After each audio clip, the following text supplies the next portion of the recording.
loud. So, I'm out of my comfort zone at the moment, but all right, we are gonna.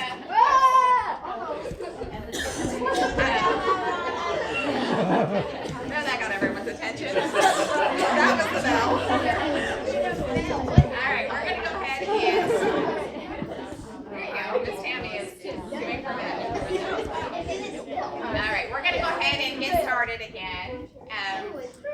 We're gonna, before I introduce Dr. Johnson, I wanted to introduce a few people quickly, just bring your attention to them. So we have a couple local farms represented here today. I just wanted to kind of point them out, so that way, after Dr. Johnson's presentation and then lunch, if you want to go up and talk to them and get to know them a little bit more, then that would be great. So Alex may have, not sure. This is Miss Kim Dudash with Dudash Farms.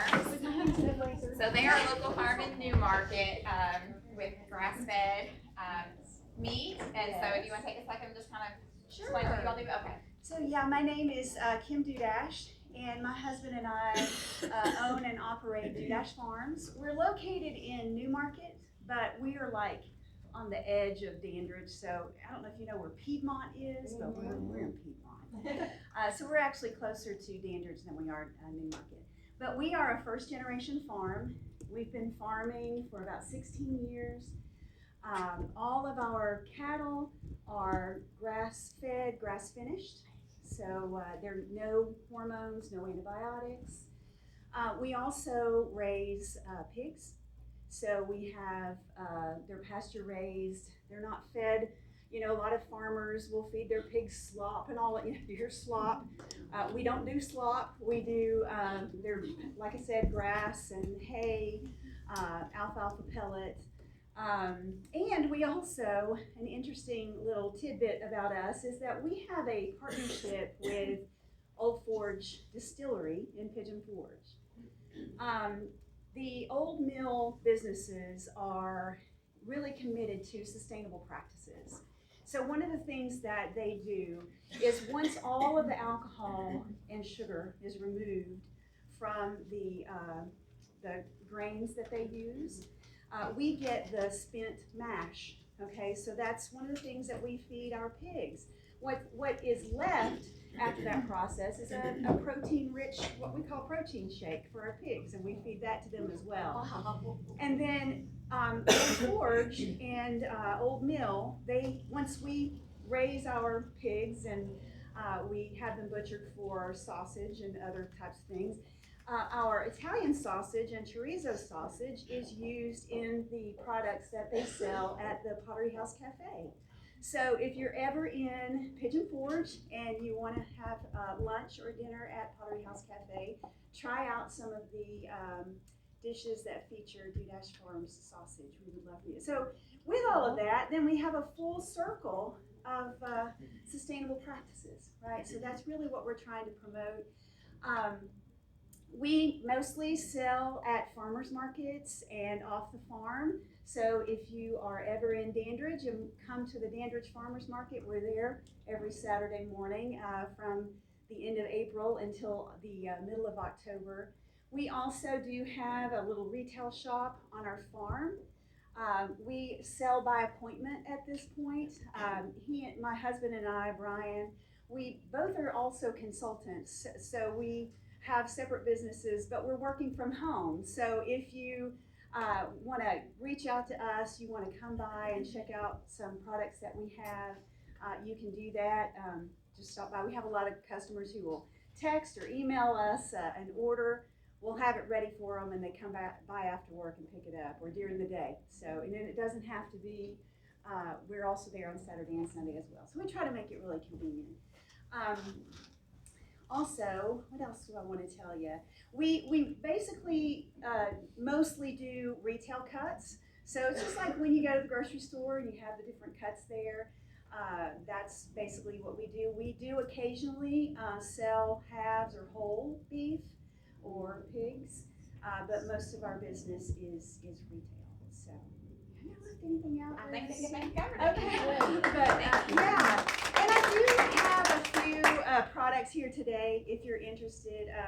Charity did make some beef stew from our products, so you'll get to try a little bit of it today. And I do have some, if you're like, oh yeah, I would take some of that home, I do have a little bit of stewed beef with me, a little bit of ground beef. I did have sausage, but they've cleaned me out. But anyway, thank you for allowing us to be a part of this. We really appreciate it. Thank you.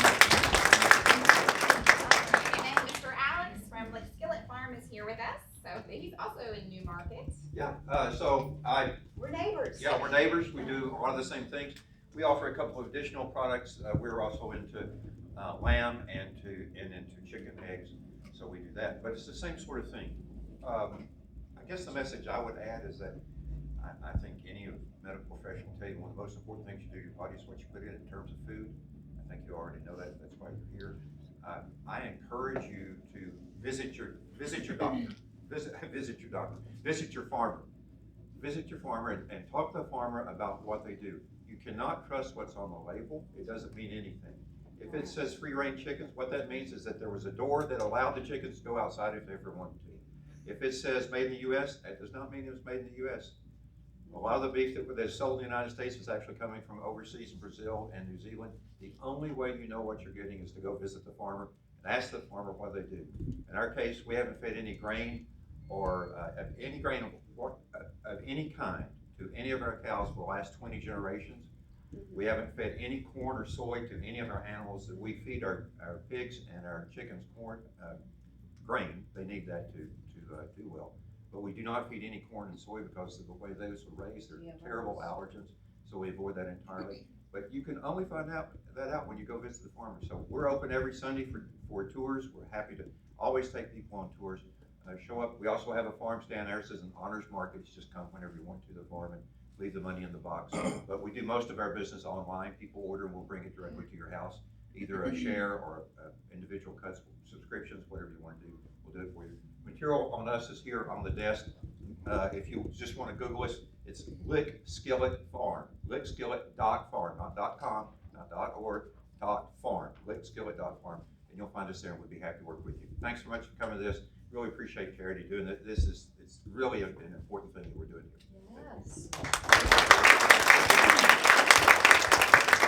And then Miss Lori with Little Creamery with Greenville is in the back there. So if you were interested in some raw dairy or raw dairy products, Miss Lori is our local farmer and they come to our office on Tuesdays and drop off. So if you want to get in on that at all, touch base with one of the girls and we can help you get into the Telegram group and put your orders in. But if you want to know questions about all of that process of raw dairy and from grass-fed cows, check in with Miss Lori here shortly, okay?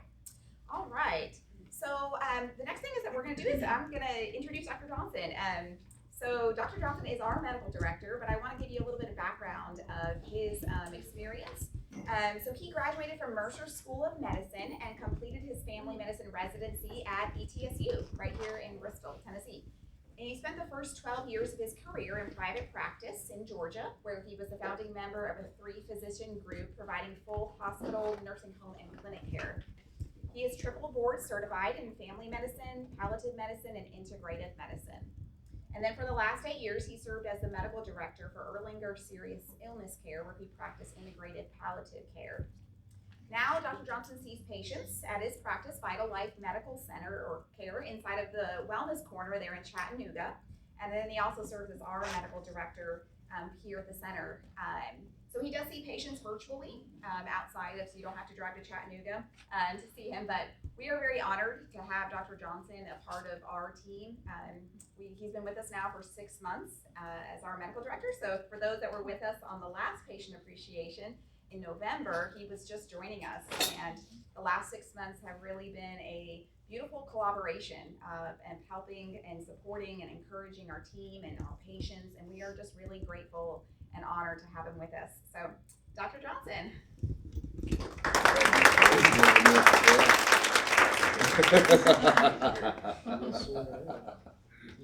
Of course, none of it happens without Jared, right?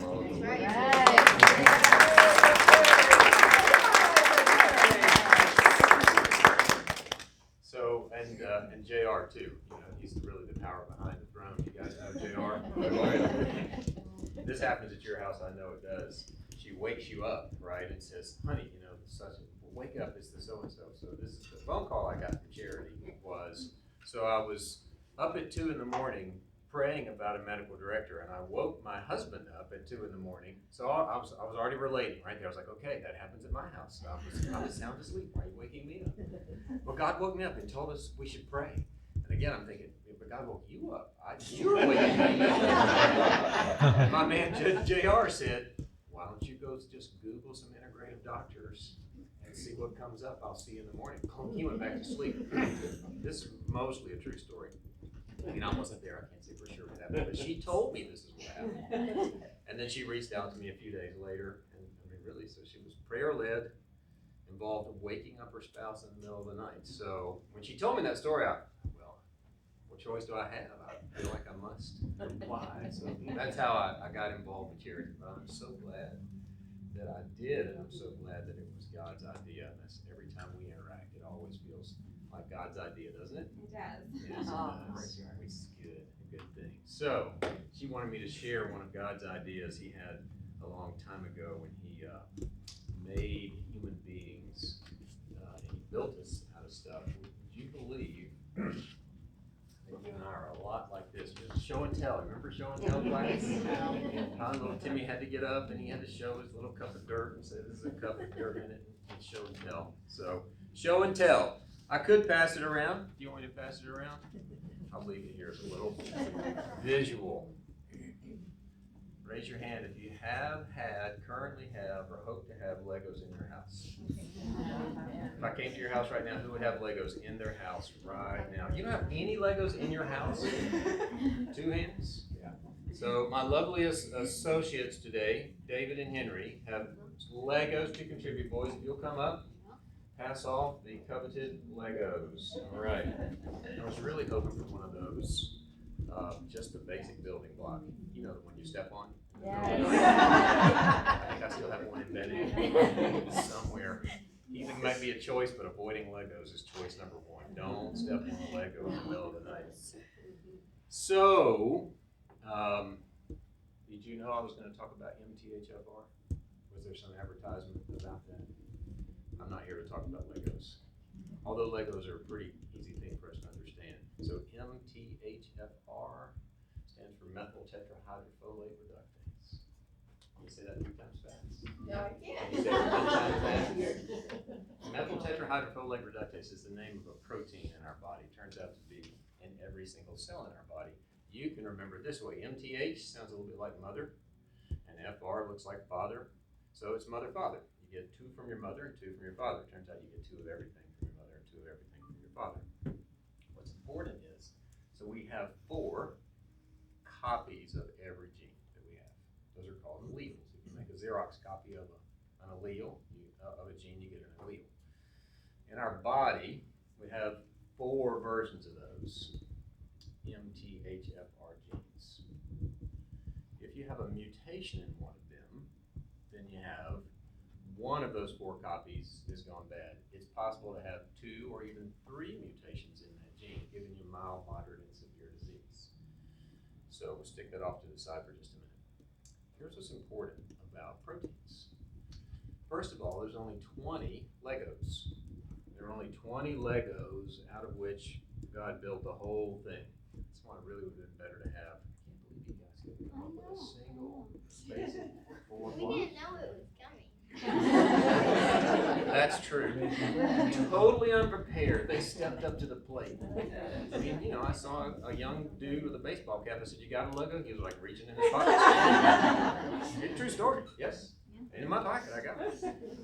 So, I lost my train of thought. 20 Legos. Oh, thank you very much. So there are only 20 basic amino acids. Those are the building blocks of all proteins. If you stick those together in certain ways, you get various proteins. An protein is, what does that mean really? It turns out that if you want to have something in your body that works, now those are Duplos. I know, they're And not those normal are, Legos. everybody knows. You know, really. Man, I appreciate the effort. I really do. I'll take one. I'll take one do blow. Well, imagine that we blew up a Lego to life size. How's that? That'll do. All right. So, what's important, and this really is important, so if I lost you, come back. What's important is how God caused through powerful forces that we don't understand. We call it physical chemistry. He caused those proteins, when they begin to get long and stack on top of one another, they fold into a very particular three-dimensional shape, and that's key. The three-dimensional shape of a protein is what makes it behave the way it does. Here's an example. Hemoglobin. Nobody's heard of MTHFR, but everybody's heard of hemoglobin? Everybody's heard of hemoglobin, even if you don't know what it means, you've heard of it. Hemoglobin is the name of a very big, complex protein. It's actually 4 proteins stuck together. And its three-dimensional shape, just by happy coincidence, when it's inside the lung, it folds in such a way that oxygen fits inside of it perfectly. It's literally like a little catcher's mitt for oxygen. In fact, it holds 4 oxygens when it's in the lung. By the time it gets to your calf muscle, for example, the change in oxygen to carbon dioxide, you know that when we exercise, our muscles make carbon dioxide and then we breathe it off, right? You know that? So there's more carbon dioxide in my calf than there is in my lung. When the hemoglobin gets to the calf, it changes its shape again because of the presence of carbon dioxide, and it just so happens that it wants to spit the oxygen molecule out, which my muscle just happened to need at that precise moment. And it bends on the other side into a completely different three-dimensional shape where a carbon dioxide molecule fits like a glove, like designed to go in there. And then, of course, it circulates back to my heart where it bends again, spits out the carbon dioxide, I breathe it off, and an oxygen molecule fits in the hole, and back it goes, right? Fearfully and wonderfully made. All that happens for free all the time, and all you have to do is give it do, dash, or lick, skillet, food, right? That's all you have to do to make that go, is just feed it good stuff. It's free, bonus, just go live. So, three-dimensional shapes of proteins are really, really very important. That's why they do what they do. That's how they do what they do. Every cell in your body is depending on those proteins, mostly through things we call enzymes. Those are just specific proteins that help everything else go faster. So, back to the Legos. Do you know how many cells are in the human body? Anybody? Cells are in the human body? Students in the room? Cells? How many cells in the human body? A lot. Trillions. How many trillions? Lots of trillions. Lots of trillions. 12 trillion. Come on. I didn't say stop. So we went from lots to trillions, and we got a yes. We got 12 trillions, and we got more. Anybody want to up the ante on trillions? Would you believe you're made out of 100 trillion cells? 100 trillion cells. Somebody put it this way. Actually, you're 100 trillion little geniuses who all are playing nice in the sandbox together. All the time. And it turns out we're made out of God's Legos. Those Legos are things like carbon and hydrogen and oxygen and that sort of stuff, if you can think of it that way, right? You with me? If you take a carbon atom and you put 3 hydrogens on it, you get a methyl group. He said something about a methyl. I've already heard methyl. Methyl tetrahydrofolate reductase. So a carbon with 3 hydrogens on it is a methyl group. That methyl group, I told my son I would not tear this up. I want to get, I'll take this off. I could take his legs off. Anyway, if you can imagine a methyl group as one of these little tiny Legos, or if we blow it up to our 3-dimensional model. And you know how this works now, right? You just get a Lego and you stick it on the Lego and you stick it on the Lego and you stick it on the Lego, and after just a few minutes, ta-da, you have this, right? So, that's how it works. God appointed methyl groups to be the Lego of our body. Everything in our body is built out of Lego. The shape of the cell, the thing that makes the cell behave like the cell, the thing that makes the cell repair the cell, and the little gizmo down inside the cell that makes the juice of the cell. The mitochondria, you heard of the mitochondria? Inside of the mitochondria is where we make our energy, and life really is about energy, by the way. Death is really a very simple phenomenon when there's no more energy left in your body. You ran out of energy, poof, it's over. So making energy is really important. The way we make energy involves the swapping of these Legos. So 100 trillion cells in your body, thousands of times a second, every day, all day, are constantly popping a Lego off of this, and putting a Lego on that, and popping a Lego on this, and putting a Lego on that, and popping a Lego off of here, and putting a Lego over there, constantly, all the time. There are a couple of places where it shows up more than any other, even though every cell in your body is doing that. Our blood vessels are tremendously dependent on methylation pathways to heal and repair the lining of the blood vessel. It turns out cholesterol has gotten all the press because it was a convenient prescription medicine that can make a lot of money if you took it. But cholesterol doesn't actually cause heart attacks and strokes. That simply isn't true. That's not actually what happens. It will clog an artery sooner or later, and if you get enough of it jammed up, that will stop blood flow and you can get heart attacks and strokes from that, but they don't cause heart attacks and strokes. They're just sliding along the highway, like Paul Simon said, believer gliding down the highway when in fact we're slip sliding away, right? They're just sliding along the highway, and as long as they don't bump into a pothole or a busted guardrail or a jammed up something, they're not going to snag. I slid all the way from Chattanooga to here, and I actually hit a few potholes. There's that stretch just south of Knoxville. Yeah. And it looks like those corn crop people in the night, somehow people ran out there right where your left tire should go and just went ka-chong, ka-chong, ka-chong, ka-chong, ka-chong. Like, what in the world? This is on purpose. Somebody did this. This is a straight line. How did they do this? You know what I'm talking about. Dodging those, right? But I still didn't have a heart attack or a stroke because I was dodging those. The way our body heals and repairs little potholes in our blood vessels is a methylation-dependent pathway.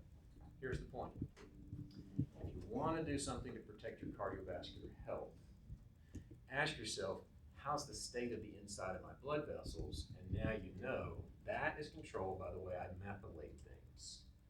Place number one. Second place that it shows up very commonly. Everything the way about our gut works, the way our intestines break down food, the way they extract food, the way they eliminate toxins, all of that is a 100% methylation dependent pathway. So if you have a person who said she's always had a nervous stomach, or been told she has an irritable bowel, or been told she has inflammatory bowel disease, or she just has acid indigestion all the time, or her bowels are constipated, they run off. Whatever else may be going on, you can know at the end of the day, the cells that make it happen are using the same Lego that they use everywhere else, and that Lego is a methylation dependent pathway. So if your methylation-dependent pathway is messed up, it could go a long way to explaining what's happening in your gut. And then the last place that I see it all the time in everyday life is in our brain. So the brain is kind of like this one-off, right? Inside, everybody else can kind of swap and talk, and anybody can eat cheeseburgers, and you can pass French fries around or whatever it takes. But in the brain, you got to get through something called the blood-brain barrier. And not everybody has permission to go through the blood-brain barrier, by the way. There's this very serious regulation mechanism who gets in and out of there. So that once you're on the inside, the brain has actually become a master at recycling things. It uses the same things over and over and over again. We call those neurochemicals. You've heard of them like things like dopamine, right? Dopamine is a chemical that helps our brain go, yes, this is great. And then norepinephrine is a chemical that helps our brain go, okay, now how do I focus on making this thing great happen? And then if it happens, serotonin comes along and makes us go, yes, life is good. And if that happens, then we use acetylcholine to recycle it, believe it or not, through adrenaline, back into dopamine so we can run the loop again. And would you believe it, that those molecules, they all look almost exactly like this, except one of them might have an extended cab, and one of them might have a big brush guard, and one of them might have a big satellite dish on it, but they're all basically a truck. They all basically look exactly the same, so that the brain, in split seconds of split seconds, can take one little Lego structure, if its methylation pathways are running optimally, and can, faster than the blink of an eye, quite literally, in the time it took you to blink your eye, your brain swapped out a couple of hundred Legos in the time it took you to blink your eye. But it uses those over and over and over and over and over again in our brain. There's a whole group of chemicals called serotonin reuptake inhibitors, SSRIs, and those sorts of things. They get into space between brain cells, and I don't want to use too pejorative a word. They cause that system to malfunction, so that the Lego that was coming across in the form of a dopamine doesn't get broken down quite as quickly. Little Legos don't get popped off of it and turned into serotonin quite as quickly, which theoretically makes that dopamine stick around a little bit longer. And you can think about, David or Henry could actually play with the truck a little bit longer before David or Henry got the truck away from the other one and pulled it apart, which is what happens in my house. Things rarely stay put together in my house. They get pulled apart quickly. And little pieces all over the floor. Oh, not as much anymore. So those are the three places in life where I see this show up very much. You with me so far? Methyl tetrahydrofolate reductase, but we're just going to remember mother, father. Now we know they're present in every one of our 100 trillion cells. It's going on all the time, and the very basic building block of all that you call biological life is a methylation-dependent pathway. That's important, yes? So, if you could imagine if I had their entire supply of Legos right here on the floor, and I just dumped them out, and I said, go get it, boys. I mean, you would have to do, that's it. You would have to do it. In fact, if you just dumped and you hear that sound, clink, clunk, clunk, here they come, right out of the woodwork, they're ready. But they're not ever really going to become a recognizable structure until we put a Lego down in there, and they start sticking Legos together, right? So if methyl groups, which is mostly just a carbon, by the way, we get those in our diet through B vitamins predominantly. That's important to know. By the way, only animal products have B12. B12 does not exist in vegetable products. Somewhere along the way, you have to eat something that had a parent if you want to get B12 from nature. You can take a supplement, just so you know. You can get the other Bs, but not B12. B12 is actually one of the key, but you have to eat something that's meat-based. Methyl groups are the Legos, but we needed a Legoer. That's the MTHFR protein.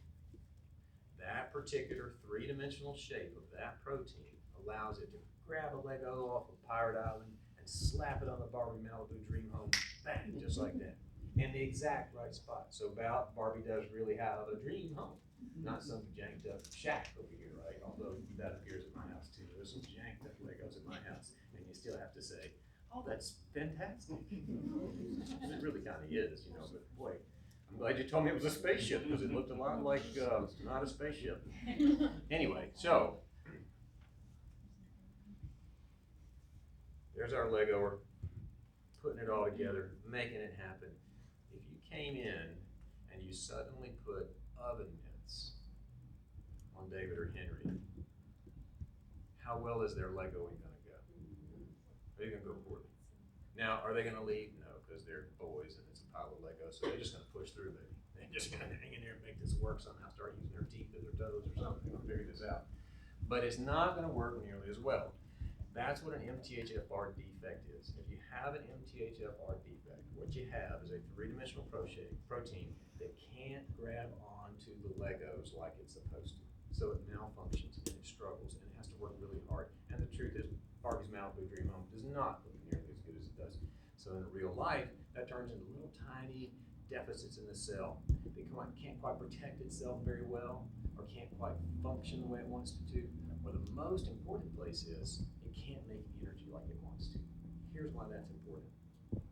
If your cell, any cell, at any moment, thinks that it's not making energy the way that it wants to, for whatever reason, that signal and that signal alone is what empowers that cell to send off its I'm inflamed messages to everybody else around. Inflammation starts with a cell that thinks I'm not making energy as efficiently as I want to. That is a methylation-dependent pathway. Yeah. So you can have mild versions of that, right? You can have just one oven mitt on. You can have two 2 oven mitts on. You can have 2 oven mitts and a blindfold on. You can have variations on that, which is why I encourage everybody just about to get their MTHFR checked. It's a simple blood test. There's a saliva test, but the blood test gives you better information. There's not a major difference in the expense. Get your MTHFR checked, find out what that is. If you have an MTHFR deficiency, it turns out if I have oven mitts on David, it doesn't matter how many more Legos I pour into the scene, he's still not going to be able to work with them as well as he wants to, right? And it turns out, if that's a genetic abnormality, I can't actually get those oven mitts off. That's permanent. This is a birth defect. This has been going on since he was cooking in the womb, if he happens to have that defect. Since he was in the womb. But I can remedy it by giving him magic Legos. Magic Legos is what he needs. What he needs is a Lego that when it shows up in the cell, magically wants to come off of Pirate Island and magically go to just the right spot on Barbie Malibu Dream Home, even if he fumbles with it along the way. And those are called pre-methylated, or the methylated versions of B vitamins, like methylated folate and methylated B12 and methylated B6 and B9 or activated B6 and all of those sorts of things. So the key is you have to begin to access in your diet on a regular basis methylated B vitamins. They don't occur in nature. They have to be manufactured in a laboratory. It's a simple process because God built our B vitamins to just have a bunch of sort of methyl groups on them, and you can easily stick an extra carbon with 3 hydrogens, methyl group, onto a B12. You can put 5 of them on if you want to. And they do just sort of want to pop off and go and help the cell do stuff without the cell having to be a de-oven-mitted Legoer. 50 to 70% of the world's population has at least 1 MTHFR mutation. 30% has at least 2, and 20% of that group has the most severe kind. 100% of people who come in my office and complain of long COVID have an MTHFR deficiency. When you support their MTHFR deficiency, their long COVID symptoms go away. They have other things too, but that's really important. So that's kind of what you need to know about MTHFR. And as you hear about it, you now know that's the name of a protein. What's important about proteins is their 3-dimensional shape, and if they're not shaped 3-dimensionally correctly, they don't function correctly. And what's really important about that is this one is really involved in the way my body makes energy. And energy is what determines inflammation or not. Wherever that leads after that, that's domino number 1 is inflammation. And so if you really want to talk about de-inflaming yourself, you want to know your MTHFR status, and if you have it, you want to take a particular product that has pre-methylated B vitamins in it. There are a number of very good ones out there. You'll see one that Charity carries called Methyl Care. Here's why that's the one I personally recommend. One, Metagenics is an internationally acclaimed company for good manufacturing processes and promising you that there's no goop in there, and they guarantee that the right stuff is in there. It's a reliable product. But number 2 is it has all 4 of the pre-methylated B vitamins. There are lots of methyl this and methyl the other that have 1 or 2. You need all 4. It also contains 2 trace minerals called manganese and molybdenum, which are really important for your body to take it up. And it contains something called betaine, which is important for your muscles who really like the B12 to take it up. Plus, as a free ride, you get some N-acetylcysteine, which is the way our body makes something called glutathione, which is how we detoxify our body. So it's all handy dandy in one pill. So there are other products, and you can find other products. For me, because that's such a comprehensive treatment and it's such a good company, that's why I recommend that. I don't have an affiliation with them. I'm not getting a kickback for that. Now you know why Metagenics is on her shelf. Because I'm the boss, and that's what I told her. Not true at all. There's a little label that says medical director though, so at some point if things go bad, they're going to call me the boss and say, no, it says you are. No, but she did it. I know it says here. So that's the story with MTHFR. Thoughts, questions? Did that help you understand it a little better? Got a picture in your mind now? We're all made out of these. If we want to swap them out quickly, we got to have a really good Legoer down there. If he has oven mitts on, he's going to struggle. She's going to struggle. We want to get those oven mitts off, but we can't, so we got to give them magic Legos. You don't have to have them every day for the rest of your life, but you do, if you have that deficiency, you need to come to terms with the fact that never in your life has a natural diet supplied you with the kinds of B vitamins that your cells can use optimally. It takes about 4 to 6 months of taking a supplement for every cell in your body to get soaked and saturated in them, and about 2 more months for your liver to start storing up about a 2-month supply of them. So that after about 6 months of taking them every day, you can take them 2 or 3 times a week, and you can even miss a week or 2 if you need to along the way. But for the rest of your life journey, you will need to make sure that once or twice a week you're giving yourself a pre-methylated B vitamin, or the people in your house that you care about who need this. So you were gonna ask a question? Yes, about B12. Yes. All right, I don't know, which would be better, sublingual or liquid? Yeah. It all depends. On the Big- company big- and what it is? No. No, okay, It all depends on whether or not you have an MTHFR problem. okay, Because wherever you're trying to absorb it, under your gum, in your throat, out in the parking lot, it's gonna have to go through a methylation dependent pathway. So the very thing in your cells that causes you to soak up the thing that will fix your cells, if it's got oven mitts on, will not soak up the thing no matter what form it comes in. okay. I prefer sublingual because this is a way more complicated system than this. This has blood vessels in it that allow you to soak things up way more efficiently. Vitamin D is done there. Sublingual B12 is there. The reality is, it doesn't matter how you get it in if you can't take it up at the cellular level, and that's what an MTHFR problem is. I gotcha. Or said another way, the root cause is not the route of administration. The root cause is my cell taking it up and Taking it in. utilizing it? And that's an MTHFR question. Gotcha. If you don't have an MTHFR problem, take it any way you want, but if you want to increase your B12 levels, sublingual gets it in your system faster. Sublingual is equal to intramuscular. Same. Other questions? Or thoughts? So if you find that you do have this defect, Yes. but then your body doesn't absorb, what do you do then? It will Okay, over time. got it. Okay, so Right. that's what you're saying. You Yeah, take it over doesn't time. absorb zero. It Got will absorb some. And then as it gets some magic Legos, it will absorb some more. And then as it gets some more magic Legos on a consistent 4 to 6 month basis, it'll absorb some more and some more and some more. And finally those cells, even though they still have an unlimited data down in there, can deal because he's seeing all these magic Legos all the time. Right. And everybody downstream gets that effect.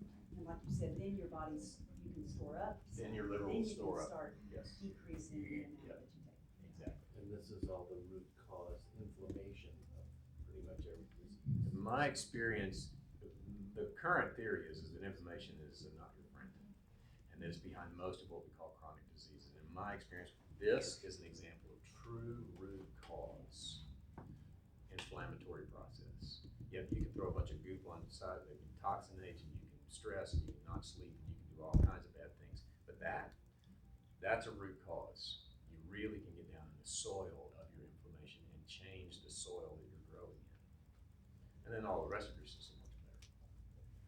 Yeah. Yes? You mentioned the relationship between long COVID and MTHFR. Could you expound on that a little bit, please? No. I can tell you that what I said was my experience in my office is anyone who comes to me and complains of long COVID, when I look for MTHFR, 100% of them have a defect. And they had a 50-50 chance. So the fact that 100% of them, they always have an MTHFR, and that 90% of them within months have complete resolution of their symptoms tells me that MTHFR was playing a huge role in my clinical experience of people complaining or have been labeled as long COVID. I'm not saying there is a direct one-to-one relationship, but I offer that as an example of if you start looking for root causes of things, a lot of times the symptoms will begin to improve. So, yes. I've been tested, I know I have that, and I have a lot of inflammation, like so stiff and sore, constant pain. Yep. I'll take those, the whatever. Yeah. Yeah, that would help. I mean, would that help with my pain? It's like every day is a struggle. Yeah, theoretically it should, Okay. right? Because pain is very complicated. A lot of it involves neural pathways, both actual physical nerve tissue, which depends on methylation, especially B12, to be healthy nerve fibers, and then the chemistry that moves up and down is So, do you happen to know your mutation? Are you willing to share it in the public? I can't remember, I know it's more Okay. than one. Yeah, I would have bet Can't it was remember. I'm more gonna than have to one. go My home and guess is look at you're it. double heterogeneous. By the way, this is free information. You want some free information? It's all free. So actually, it's costing her some beef stew. So you can also look for something called a COMT mutation. That's a whole other talk. COMT. It's a particular chemical, mostly in our nervous tissue. It's kind of a sister to the MTHFR. It has to do with I the have way that that one we too. kind of. And so people who have both, which is why I brought it up. My heart was telling me you probably have both. That's a very different situation because if you just treat the methylation pathway, you'll make the COMT pathway worse, and they'll have a paradoxical reaction. Things will get worse, and they won't then begin to get better. So you have to support the COMT as well, which is truly a whole other conversation. I'm sorry I can't address that, except to tell you that SAMe can be a place to start instead of methyl groups to support the COMT first, and then the methyl groups. But that's a whole other. And I'm not trying to drum up business. I promise the last thing I need to be is busier. But feel free to schedule a visit if you I want will. to go into Thank you. conversation with that. So I think I've run over my time. I'm so sorry. But my friend Jeannie, who gets to come to the front of the line, she actually has my direct text cell. So she actually can physically come to the front of the line. She did this week, as a matter of fact, twice.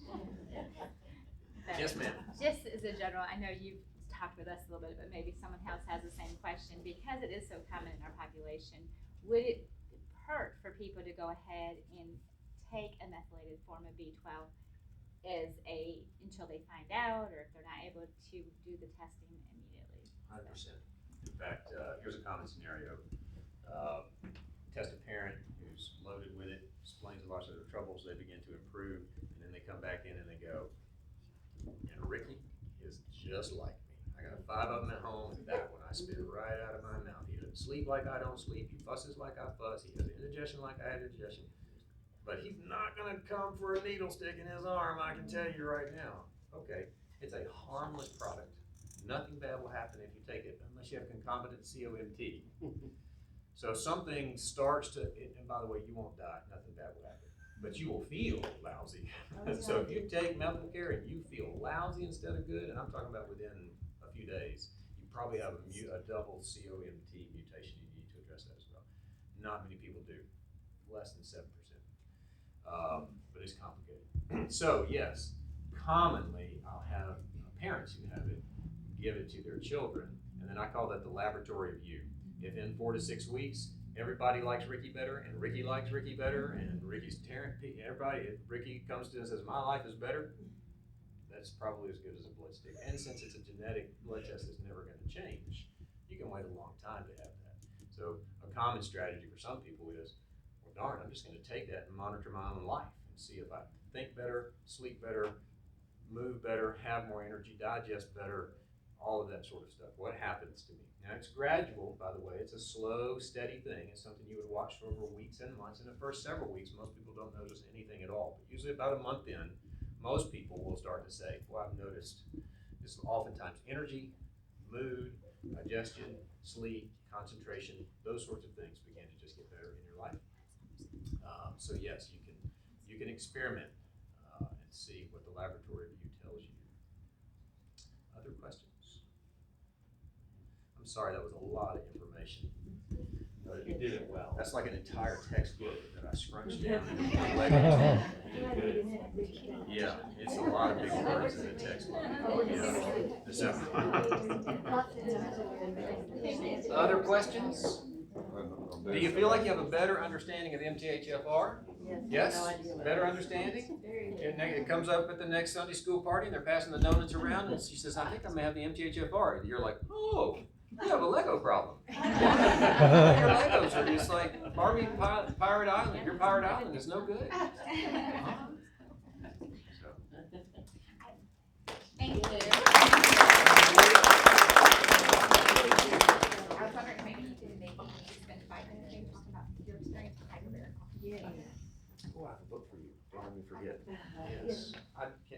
You're tired of seeing me or hearing from me? Do you need to take a break or cheeseburger or something? So hyperbaric is coming your way. Raise your hand if you think you know something about hyperbaric oxygen. You do. 3 people and not a half. And 2 over here might know something about hyperbaric oxygen.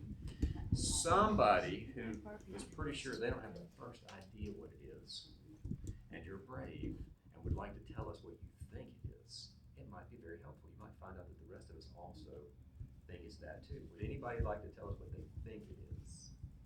Tell us what you think it is. It's a highly concentrated, like, bombardment into your cells to amplify the oxygen in the cells, because oxygen is like everything. Oxygen can help heal, help balance everything, and most people don't breathe properly, so they don't get the proper oxygen intake, lungs, heart, brain, and everything like that. Good. So going and doing this is like, I can't wait. Life changing. All right. Anybody else want to offer up their? Just make it up. Just say I'm sure. Pressurized oxygen. What else? What else do you think hyperbaric is? Come on, you think it's something. You don't think it's nothing. You think something happens. Oxygen is Actually, you're not definitely so sure what happens in there. I can Yeah, tell my you're Legos skeptical. ran off You're and like, helped "I me." Lego. Somebody took your Legos. So, do you remember our friend the mitochondria? We talked about the mitochondria who makes our energy, and how I told you energy is really very important. In fact, at the end of the day, you see this in touchy feely. It's all energy, dude. It's all energy, dude. It is. It turns out it is all straight up energy. Did you know that 99.9% of the known universe is made out of hydrogen? Did you know that? 99.9% of the known universe. Now, who knows that for sure? A bunch of smart guys at Stanford measured several times, apparently. Some big instrument. That's the prevailing statement in all we know about science. All right, so I'm not going to argue with them. So they got some big yardstick and they measured apparently 99% of the known universes. Here's what's important about it. Let's say that's true. Let's just say for a minute that 99% of the known universe is hydrogen. First, here's what you need about a hydrogen atom.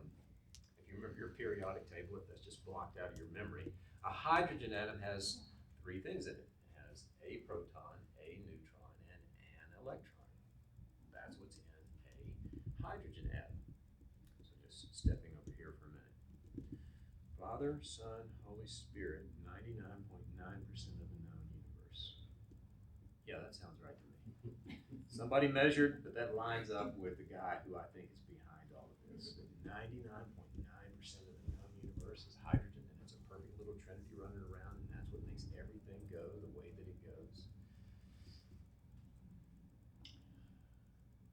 The vast majority, 99.9% of a hydrogen atom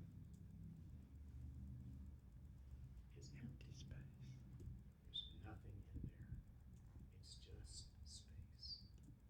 And it's the way those 3 people move and relate with one another, constantly pouring themselves into and out of one another with no thought of return, that makes it behave the way that it does. It really is all energy. And inside of us, the little guy called the mitochondria is where we manufacture that all the time. Ka-choom, ka-choom, ka-choom, ka-choom, ka-choom, ka-choom. And it turns out that's the only reason we need oxygen. You only breathe, no kidding, you only breathe. There was a time you didn't, by the way, for 9 months you didn't take a breath. You only actually breathe to get oxygen all the way down to the mitochondria, because if we were to pull the mitochondria apart, it looks like a giant volleyball game going on. The mitochondria has what's called a double bilayer. It's this really neat little organism. Nothing else in the universe that we know of looks like it. And what it does is it has 2 people standing on either side of a fence, a girls' volleyball team, and they're knocking this volleyball back and forth, and every time it goes over the net, pow, it makes energy. When it goes back over the net, pow, it makes energy. And what they're passing along the line is an electron. An electron is super powerful, negative, if you can believe that, energy. How can it be negative energy? I don't know, but it is. Anyway, as it passes along, when we get to the end of the volleyball game, when that electron pops out, the ball is deflated. If it lands somewhere other than the only place it's supposed to land, bad things happen. That's called oxidative phosphorylation. oxidative stress. You ate your blueberries this morning because the box said good antioxidant, right? It said it right there on the box, antioxidant. What am I supposed to be antioxidizing? Isn't oxygen good? Why would I want to antioxidize? Shouldn't I want to oxidize? Well, you might, except if that electron lands over here after the volleyball game, which happens squillions of times a second, and all 100 trillion of your cells all the time. If it lands over here in the wrong place, then bad things happen, death happens. The place it has to land in order not to hurt me is an oxygen molecule. That's the only person who can actually catch a dead volleyball and move it out of the game without anything bad happening to the volleyball players. That is why you breathe. You breathe to get an oxygen molecule at the end of the electron transport chain to catch the dead volleyball, so you can keep making energy. That's why the hemoglobin carries the oxygen to your cells. That's what the cell does with the oxygen. It catches dead electrons, it sticks them back in the hemoglobin, and it sends it back to the surface to swap it all out again. By the way, trees do exactly the opposite in photosynthesis, exactly the opposite. So quite literally, gas that is poisonous to us when we breathe it off is life-giving to your next door neighbor, the tree and the plant and the green thing. And it just so happens that what it breathes off that's poisonous to it is oxygen, which is life-giving to us. Let me invite you to not cut down trees unless you have to. Let me invite you to support people who plant trees and who put green stuff back on. They quite literally are the lungs of the planet. Also free information. So, that's a great system, and it's wonderful. Standing here in this room, we're all breathing oxygen that is at an atmospheric pressure of 21 millimeters of mercury. That's the amount of pressure that's trying to push oxygen into me, all the way down to my individual Legos so that they can have oxygen in the mitochondria. That's the whole point of breathing. So, by the way, you get the electron from the wonderful beef stew you're going to eat. That's the reason you eat is to put electrons in the transport chain. The reason you breathe is to put an oxygen at the end of the run. No kidding, that's why you eat and breathe, is to make this mitochondria have a volleyball and a person to take the dead volleyball away. That's why you eat and breathe. If you stop eating and breathing, you die. So,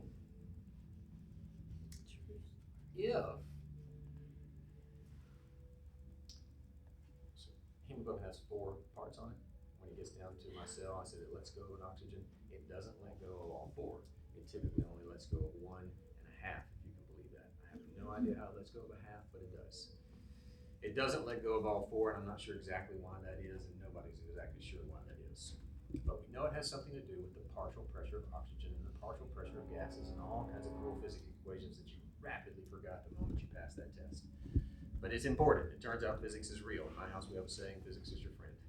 Your old friend physics at my house, because sooner or later it comes down to some physical reaction that our creator designed to happen that way. If, however, we take you and move you from 21% oxygen or partial pressure of oxygen, and we put you in a big chamber, and we zip you in, and we ramp up the pressure, you're now living in a place where the partial pressure of oxygen is 50 or 60 or even higher.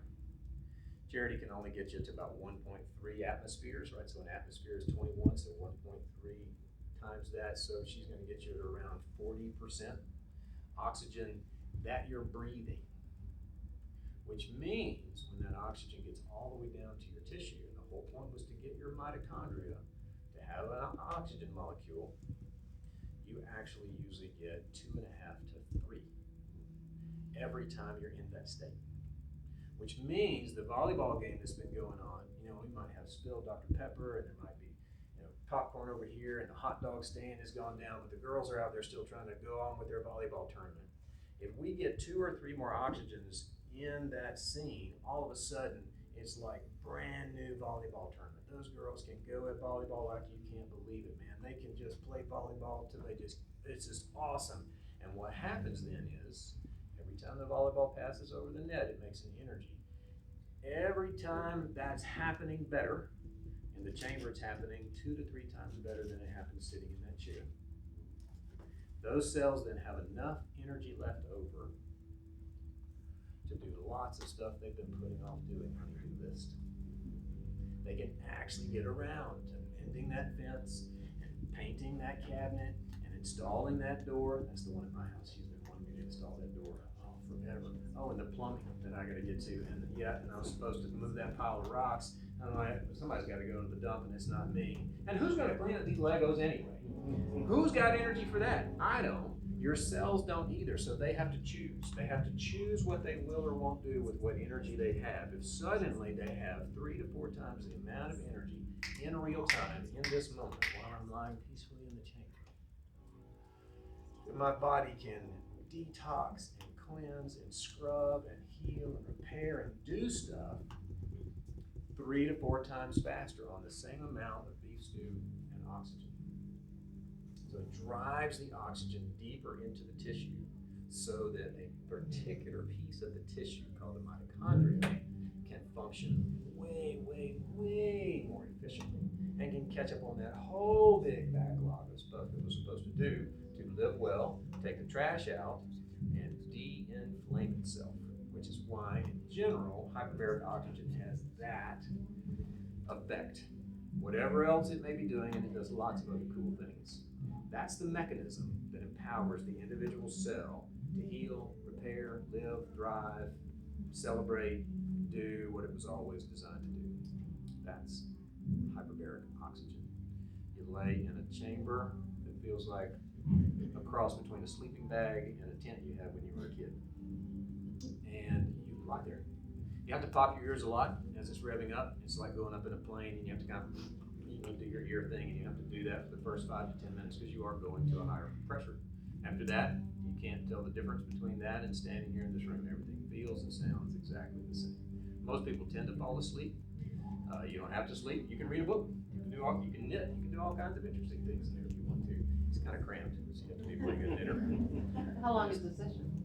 Yeah, so studies have shown that an hour, 30 minutes is way better than none, as you might imagine. An hour is about how long it takes for all your cells. First of all, it takes a few minutes to get you up there, and then you have to be in that state. And our cells are smarter than us. They've seen us not put them to bed on time and still feed them Twinkies and promise that they would not put those genes on again, and we put them on again. Our cells have watched us not deliver the goods, and so it'll wait us out for about 15 minutes going, I'm not so sure. I'm not how she's getting more oxygen down here. But no, don't trust her. Is she still driving the car? Don't trust her. But after about 15 minutes, your cells go, man, she might mean it this time. And that's when they kind of kick over. So it's not like the moment they see it. It takes a little bit for your cells to literally start going, okay, I believe her. And then for about 15 or 20 minutes, really does all of that sort of stuff. They may have to bring you down.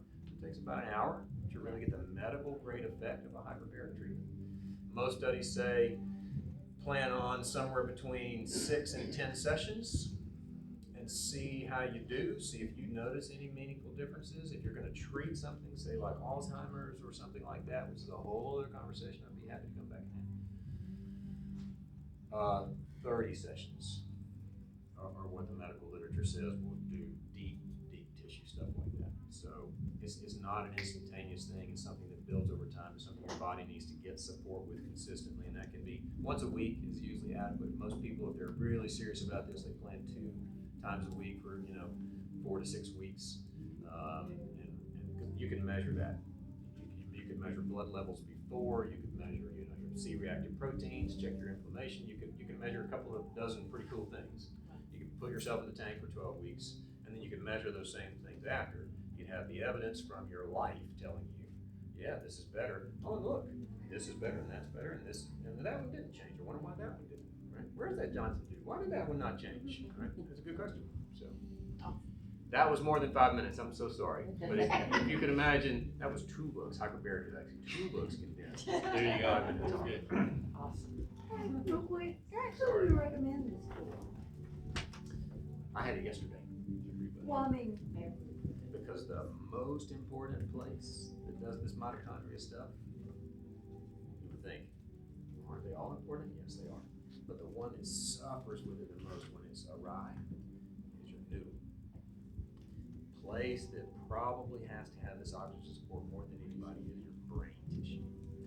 And hyperbaric supports it like nothing else does. so someone who's had a stroke, 100%. would that help? 100%. This all came out of two places. Hyperbaric came out of scuba divers when they come up too fast. This was the technology that helped push oxygen into their bloodstream so that they didn't get the bends. And then we realized, oh, it helps people who've had severe burns. It helps them heal faster by the exact same mechanism. It helps those cells turn them in because they got a lot of junk to clean out those burn cells, right? And so it helps those heal a lot faster. So that was the medical place where all of this technology was birthed, was the damage that happens with ascending atmospheric too fast and people who are dealing with burns. And so basically it makes all tissue regenerate faster, better, stronger. We can rebuild him. We can make him better. The $6 million hyperbaric. Yes. Timing, you were saying certain things, maybe 5 sessions, maybe 12 sessions, maybe. So timing, is spacing it out, or if you're only able to do X amount, that's probably better than. Yeah, one is certainly better than none. Okay. I would recommend one to see whether or not you freak out in there. Some people do. Freaking out, doesn't matter how much oxygen is around, freaking out is freaking out, man. If you can tolerate it, then good. That's really session 1. I usually encourage people 6 to 10. Say, look, I'm looking for a particular outcome. I want this to improve. I'm going to do 6 to 10 sessions over 3, 4, 5 weeks, whatever I can swing that. And then I'm going to ask myself honestly, do I notice improvement in that? And if I do, improvement, not cure, improvement. I definitely have moved in the direction I wanted to go. Then maybe I'll do another 6 to 10. Remembering that most literature around, you can really see the needle move, whether that's stroke or Parkinson's or Alzheimer's or heart disease or cancer or whatever, is about 30 treatments. That's when in the New England Journal it'll say, hyperbaric actually causes Alzheimer's to get better, fine print, after 30 treatments, right? Some of it's after 90 treatments. Dr. David Perlmutter, by the way, if you want to read some stuff, Dr. David Perlmutter is the brains behind the grain brain, which you haven't read. I would encourage you to read a book called The Grain Brain, which connects the inflammation in the gut to the inflammation in the brain. He works a lot with hyperbaric therapy. He's a neurologist. Perlmutter, Perlmutter, Perlmutter, David Perlmutter, The Grain Brain. Yes, ma'am. And a little testimony, years ago, my stepson got into a motorcycle accident, and his ankle bone just got out of the foot, and they did grafting, they did everything. The ankle kept getting hot and red and purple, it wasn't healing, and the doctor said, we need to cut his leg off. And we were like, what? His mom was like, well, you know, the doctor's saying. I said, no, stop.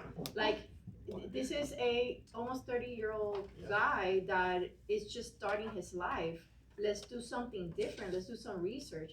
He did 3 therapies of the machine, and he hasn't had a problem ever again. Yeah. Yep. So and that's a great example. If you have a wound that's not healing well, especially a surgical type wound like that, and that's a classic example of a break from here, a compound fracture of the lower leg. That completely changes how those heal. I mean, that's just medical literature is rampant with those sorts of examples of how hyperbaric is therapeutic. She's using it more for the global effect on, anti-aging. Really is what we're talking about here. We're really talking about slowing the aging process. We do have some flyers on it, so if you all want some details, and was it this one? No. Okay. We'll have a couple books about oxygen in the wellness library if anyone wants to check it out. But we do have a flyer, kind of going over some of the basics and the pricing of the sessions and so forth. We're hoping to have the chamber set up today, but we had shipping delays, and anyways, one box got lost, but it was delivered this morning. So we have the boxes. We'll set it up next week, and so the following week we're hoping to do sessions. So the first week of April. So we just all have to get comfortable with getting it to pressure and so forth. So we'll send an email out, but we're thinking somewhere around April 5-ish, it'll be good to go for sessions. What do y'all think so far? You guys learning? Dr. Johnson's going to be back in just a second. I think we're missing a few. Are you coming back in for? That's it. Okay, you're heading out. No, that might be Stu. He has a son that has a race that he's needing to get to, so we appreciate him coming, and so we will see him soon. Yeah. I did want to mention something that Dr. Johnson mentioned to me this week, and I kind of want to put a feeler out for. As I mentioned earlier, he's part of the Wellness Corner down in Chattanooga, that's where his practice is. And they put on an anxiety summit last weekend, and me and my daughter traveled down for that, and they had just digging into root causes of anxiety and then practical ways to navigate through that holistically. And so he talked this week and mentioned about us doing a summit of some kind up in this area. The similar setup, it was at like a little farm to table restaurant and just diving deep for a couple of hours. So I just wanted to kind of put a feeler out there. Is that something that you all would be interested in Dr. Johnson coming back up and we just kind of partnering with a few people and just going deep into that? Anyone? Okay. All right. Well, maybe something, maybe summer, somewhere in there. I'm not sure. We're kind of in very beginning stages, but that may develop over the next few months, and we want to make sure that you guys have some resources for those things. All right. I do want to take just a second, I think, to introduce a few people and just want to acknowledge a few people who have really helped make this day come together. So first I have my team, but I think I'm missing Savannah. Don't know where she's at. Out front, okay. But all the girls here, so Veronica's over there. She's our massage therapist. And then over here we have Miss Jamie, our receptionist, and then Miss Jeannie by the food there. Miss Tammy, right there, put some bread. We're fixing Dr. Johnson up. Oh, okay. To go. But and then of course Savannah, she's out front. But I really wanted to just take a moment to acknowledge all the efforts that they have put in, not just this week, but the previous several weeks to pull this together. I could not have done it on my own. It is definitely a team effort, and I just wanted to say thank you to all of them. Right, and then we had some extra help today with Miss Sandra back with the raindrop therapy, and then Miss Kristen over with the facials. So we're very appreciative for them. And then I also wanted to let you know there are a couple things here on the table. You're welcome to come up. This is our schedule for April. We've got 5 different things going on in April. Miss Jeannie, our nurse, is doing a CPR first aid training. So if that's something that you're interested in, even getting the medical card or just having basic knowledge, it's on a Saturday. We're doing a sourdough bread making class, so that will be in April. And then we are starting 2 support groups in April. One is for Thriving with Cancer, and then the other one is Nurturing Motherhood. So more details will be on the website probably in the next week by the 1st of April. And then April 22 is our next Wellness Saturday, where we'll open up the clinic on Saturday for wellness services, and we'll be having Knoxville thermography come. So if anyone is interested in a thermography scan, they come once every 3 months to do a thermography scan. So if you want, these are her brochures. She'll be on site doing those. You can do full body or just certain regions. It's a great alternative to mammograms. So it's safe, it's non-radiating, very gentle, and it detects things a lot sooner. So if you're looking for information, or especially with ladies, this is a great alternative that I would recommend over a mammogram. So if you're interested in that, there is that there as well. Any questions? When they head out there, right? Yes. We have a couple things. We have a little party favor for everyone. So on your way out, if you want to grab a little snack here, the girls have put together an Epsom salt bath, and then there is an adrenal support pack for everyone's adrenal glands, and then there's a little spritz spray with some peace and calming essential oil on there. So if you want to stop by and grab one of those, be sure to do that. We also are about to start lunch, and I think on the tables, Miss Tammy, did you put the little... When they get up, I will put them on the table. Awesome. Yes. So when everyone gets up to get their food, Miss Tammy's gonna put a little piece of paper and some pens on the table, and they're for our door prize. So if you want to enter our door prize, which one of the door prizes will be a full hour in the oxygen chamber, along with a 60-minute massage. We got an infusion giveaway, so we've got some giveaways that we want to give out. So when you get up to eat, when you come back, there'll be some little piece of papers on the table. If you want to fill those out and leave them there, we'll go and collect them, and then we'll announce winners here in just a little bit. Okay? Any other questions? Do you want to pray before the meal? Sure. Any volunteers to pray? Scott? All right. Well, let Scott do the... Sure. Father, we just thank you for Charity and the team here and how you are using them to help so many people. Lord, before we eat, we want to thank you for the food that you supply for us and how you take care of us day after day. Lord, help us to honor you with our lives, and we just pray for your blessing upon our bodies with this food. Amen. Amen. All right, you all are ready to go get some to eat?